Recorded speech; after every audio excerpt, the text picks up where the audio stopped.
The people of Afghanistan have seen turmoil and conflict for much of the past 40 years, driven by internal divisions and foreign interests. The Soviets invaded in the late 1970s. The Taliban rose to power in the 1990s, and then there was the US invasion in 2001. 20 years on, the Americans are still there, but President Biden has promised the mission will finally end on August the 31st. There have been elections and initiatives aimed at bringing peace and stability to Afghanistan, but without success. After years of trying to facilitate political reconciliation between the Taliban, the Afghan government, the United States and other countries, the US signed an agreement with the Taliban in Doha to withdraw its troops. In exchange, the Taliban agreed not to support any other armed groups or attack US forces or their allies. But after years of conflict, where civilians were often the victims, are the different sides within Afghanistan ready to move forward? We've been quite flexible and also tolerant since the start of the talks. We have a new generation of Afghans who has never experienced the Taliban regime. So we need to be adaptable to this new young generation of Afghans. Therefore, the sooner we stop fighting, the sooner we concentrate in focus in reaching a deal where the international community is eagerly waiting for us Afghans to work together and to reach a compromise. With US troops gone by the end of August, Afghanistan's affairs will have to be solved internally. Can they overcome the wounds left by years of disagreement and sectarian division? After months of intra-Afghan talks, have they built trust? About this taking of 193 districts that we have taken during the past 8 months, and it's not by military force. Their forces, the Kabul administration forces, have joined us because they are fed up with the fighting and also the slow progress in the peace process. But we are restraining ourselves, not taking. Once again, both sides met at the negotiation table in Doha, and that's where we caught up with the chief of the High Council for National Reconciliation, Abdullah Abdullah, talks to Al Jazeera. Dr. Abdullah Abdullah, Chairman, High Council for National Reconciliation, thank you very much for talking to Al Jazeera. You're welcome. It's been 48 hours since you've been in Doha. We last met 10 months ago. Describe to us what has happened in the last 10 months and how closer are Afghans to finding peace? I can say that, to begin with, that it was a real 48 hours. And yes, from Afghanistan, a delegation from senior leadership of Afghanistan were here together with us. And the idea behind this was that we came here and present our unified view in support of peace. Because the choice is not between one side overtaking militarily and then there will be peace, but it is between that scenario which will not lead to peace, which will lead to the continuation of the war for many, many, many years to come, and further complication of the situation, the potential civil war and all of that, involvement of other countries, and between an inclusive, peaceful settlement. So we came here to present our unified view that this is the opportunity to seize it and to capitalize on it. And of course, peace will not materialize overnight, but to give them our assurance that we are serious, we are sincere. Meanwhile, to assure them that there will be no military solution. Insisting on a military solution will lead to the continuation of the suffering of our people. It was an opportunity to know one another better, because in the earlier situations or with the beginning, in the inauguration of the talks, we had only speeches from both sides.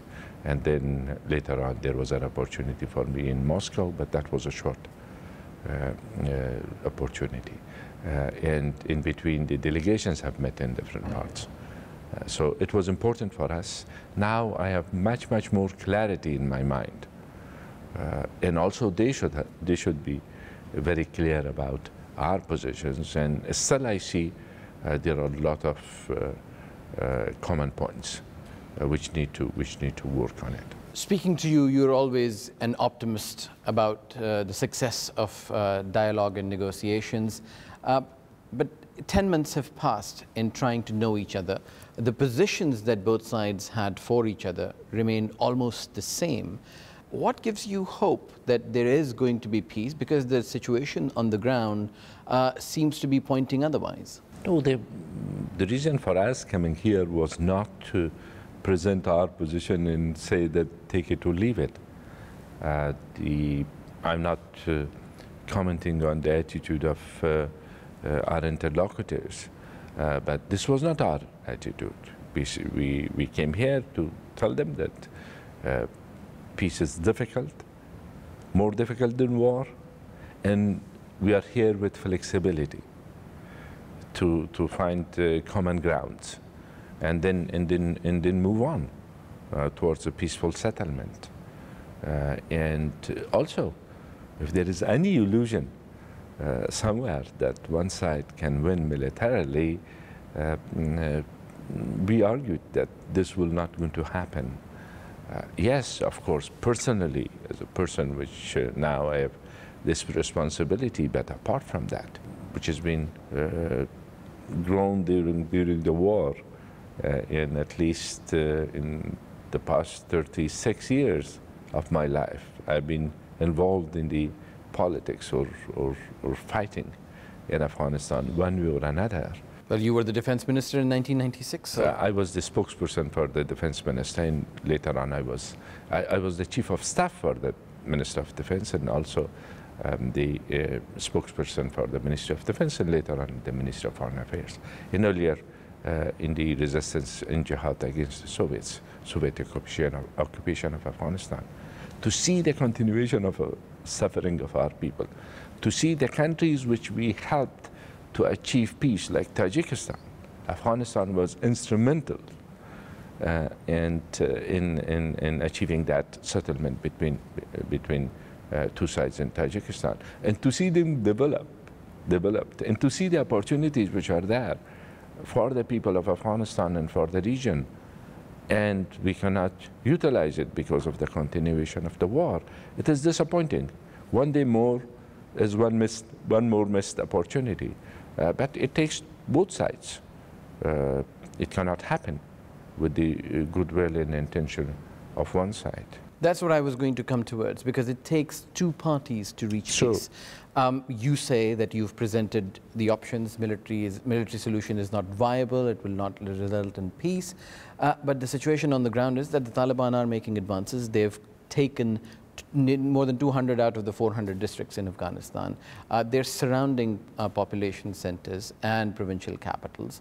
And they seem to have not moved from the demands, whether it was the release of prisoners, whether it was delisting from the UN list. So many people are left wondering, then what is the point in talking? And including people from your side who have been asking this question that, you know, we've been at the same place for the last 10 months. Unfortunately, the negotiations, which the start of it was a good point, that the fact that we were here and we started negotiations after many years of fighting with one another. That was good. That is the good part. In the fact that the door for the negotiations is not shut at the moment, that's also important. In spite of the differences, in spite of wide gaps which exist between the views of both sides. Since we think that peaceful settlement is much better option than the continuation of the war, we will continue to make these efforts. We will not say, okay, now no negotiations. The reality is that the war has intensified. The level of violence is intensively high, and the people are suffering on daily basis, days in and out. So in this sort of situation, to say, okay, because there is no significant progress, so we stop talking to one another. That will not be the right option as well. What about your Western partners and expectations because of the Afghan government has achieved what it has with the help of its Western allies? First, I would like you to touch upon the role of the United States, because the sentiment from amongst your team members is that they feel abandoned by the United States. It hasn't given the Afghan government the kind of support that it needed to establish peace, and they feel betrayed. There are different feelings about it, but the fact of life is that they decided what they wanted to decide about. In the previous administration had made that decision, and the current administration continued on that basis, and the withdrawal will be completed in a few days' time, complete withdrawal of the troops. So that's a fact of life. But it's not like abandoning Afghanistan. That's also an opportunity, and that's also an opportunity not just for us, for the Taliban. If they want to be part of a system and work together for a peaceful settlement, that's the way forward. These opportunities will be there for them. Idea of delisting. The minute there is peaceful settlement, delisting will take place. But somewhat they think that it has to happen beforehand as conditions, because they think that this was promised to them. And according to Doha agreement between the Taliban and the United States. And the United States is also saying that Taliban have not fulfilled their promises. And I mentioned this, that this is between you and the United States, and we respected Doha agreement, and we supported this Doha agreement and cooperated with it. But we're not here to clarify. The United States has very valid points saying that Taliban have not implemented what they had promised to do. So these are the type of discussions that we were having. But the good thing was that we decided to continue at this level as well, while meanwhile instructing our negotiating teams to expedite their efforts, to find ways, innovative ways. If out of many agendas, we have only addressed 4 of them out of nearly 50 agenda items. Only 4 is being addressed, and the war continues. That's not the pace that will get us there, because the war will create its own momentums. Obviously, but it requires both sides to come together Sure. and expedite the talks. It can't be a one-way street. Coming back to expectations from the West, speaking to diplomats who have been closely monitoring and are involved in the process that is taking place in Afghanistan, there was a sense that they felt that there needs to be a sobering of the reality on the ground on part of the Afghan government, which hasn't happened. There is still talk about, within 3 months we're going to retake all the areas that have been taken by the Taliban. We will teach them a lesson and we will take them back to where they were. And that seems to be the rhetoric coming from Kabul as well. So as long as there is no real sense of realization that they have the momentum of the fighting behind them, they've taken that many areas, then there might be time to concede. To concede to what? To concede to what? The solution, is that a viable option? No, absolutely not.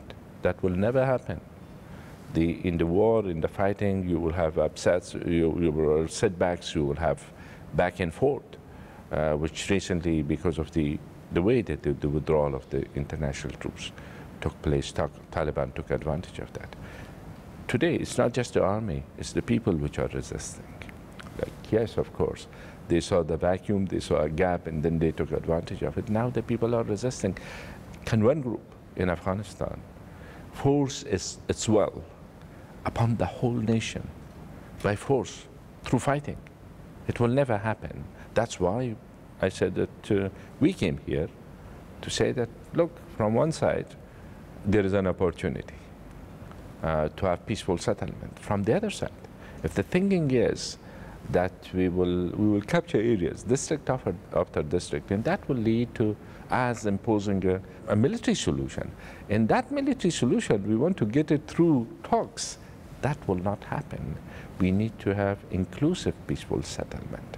So rhetorics, one way or another, I'm not that much in favor of those rhetorics. Yeah, but the fact that the army's mission is not to say that, okay, let's come and take us. They will talk according to their mission. Now, let me quote President Ashraf Ghani just a few weeks ago saying that the U.S. decision to leave Afghanistan is a decision moment for the Taliban, the region, and Afghans themselves. The choice ahead is clear: coalesce around an acceptable end state in Afghanistan or continue the dangerous power-grabbing alternative. Who is continuing on the path of the power-grabbing alternative? Because if you speak to the other side, they accuse the Afghan government. No, if you look at it from your perspective, it's the Taliban. You mentioned earlier that they have captured so many districts in the past. What in the past few weeks or months? What does that mean? What does that mean? When there is an opportunity for talks, why not to get seriously into the issues which are there, and find a way for solving it. So it's very clear what is being said, and also the situation is very clear. On the ground in Afghanistan, you've been seeing all of the concerns which have been raised by the international community, the articles being put forth and the research by think tanks, talking about timelines of the collapse of Kabul once again, and the government is going to fall. Do you think that it is a realistic assessment? And how hopeful are you that the Afghan government, in its current shape and form, will be able to protect all of the hard-fought freedoms that the Afghan people have achieved in the last 2 decades? So in the areas which are under the Taliban control at the moment, unfortunately those freedoms, those rights which the people were enjoying and the achievements which were made has been reversed. That's also a fact of life. The point is that in our side,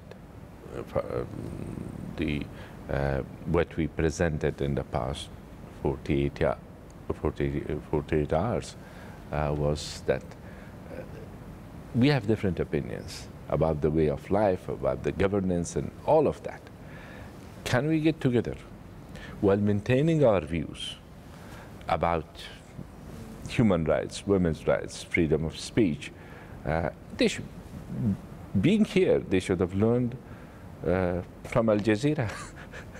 Al Jazeera being here, its main headquarters being here, and that's what is going on when you talk about freedom of speech. So we have different opinions about these things. Can we find ways to not to fight for imposing our way of life upon the people, but to compete for it, to contest for it, through civilian means, through peaceful means? That's the whole thing. Taliban cannot convert the whole population of Afghanistan into Taliban. Talibanization of Afghanistan is not acceptable. Yes, of course, they feel at this moment that they have the upper hand militarily on the ground, and that will not last that way, I'm sure. I'm not talking about days and weeks, I'm talking about the course of time, because that's the lesson from our history. So the sooner we get to the other fact in reality of life, that you cannot impose your will upon the whole nation through military might, even if you have that opportunity, that should compel them, and also as I mentioned, we are ready to talk about. But my question was, how confident are you that the Afghan government is going to be able to prevail, to protect those freedoms, and assure the Afghan people that it is here in the long run and it will continue to be there? No, as I mentioned, if there is no peaceful settlement, unfortunately the war will continue, and as a result of the war, things will change. Areas will go hand to hand. That apart, if you're talking about the survival of the state, I should say that yes, the Islamic Republic, there is opposition, there are different groups which are not happy with our conduct, they criticize us, they are unhappy, but at the same time, they agree with the principles. In the principle of a republic, one person, one vote, and certain other principles. If you're talking about the survival of the state, yes. But how cohesive is that? Is that a coalition, so to speak, of people in Kabul? Because as you were coming here, we saw those differences once again. You weren't able to convince former President Karzai, Gulbuddin Hekmatyar to come and join you in these talks with the Taliban, to convince the Taliban that there is no military solution. On the principle of, I have no doubt, and you can ask them, on that one principle, that there is no military solution, they have given their messages. You referred to former President Karzai, you referred to Mr. Gulbuddin Hekmatyar. They all have said this. They all have stated that. And in the discussions which were going on there in Kabul as well, there were these issues. But meanwhile, it was expected. I'm not saying that it was a clear promise. It was expected that some other senior leaders of Taliban also come from Pakistan, those who are based in Pakistan.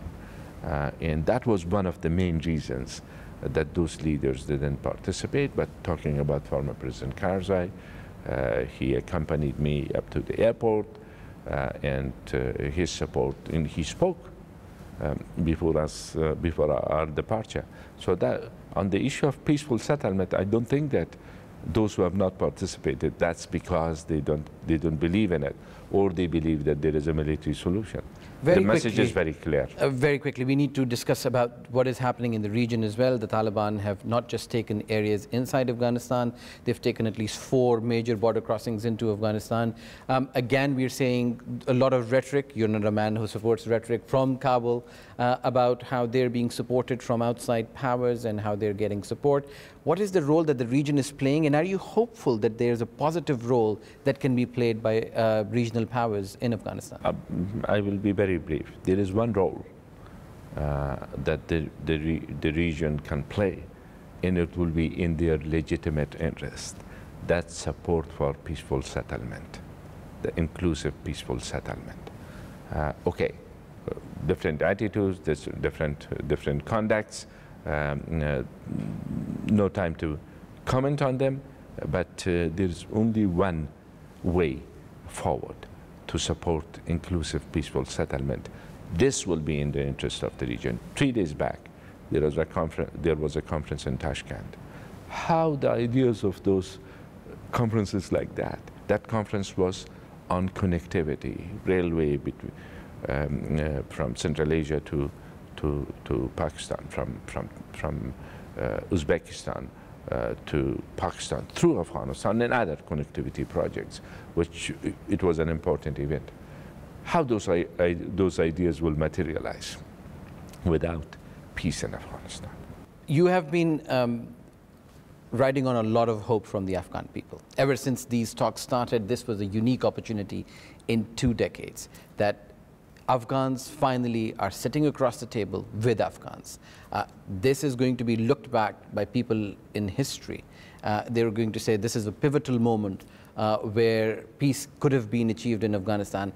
How hopeful are you that those expectations are going to be met, and you're going to be able to convince the other side that peace is the only solution, and without it, there is going to be further suffering of the Afghan people? One thing I can say in this respect, that this is the wish of the absolute majority of the people of Afghanistan, and this is the only way forward, which is in the interest of the Afghan people, in high interest of our country.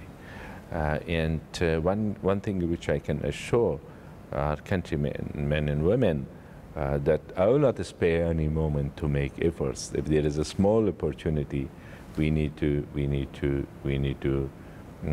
capitalize on it, and as guarantee that all these efforts will produce the same results that the people are expecting.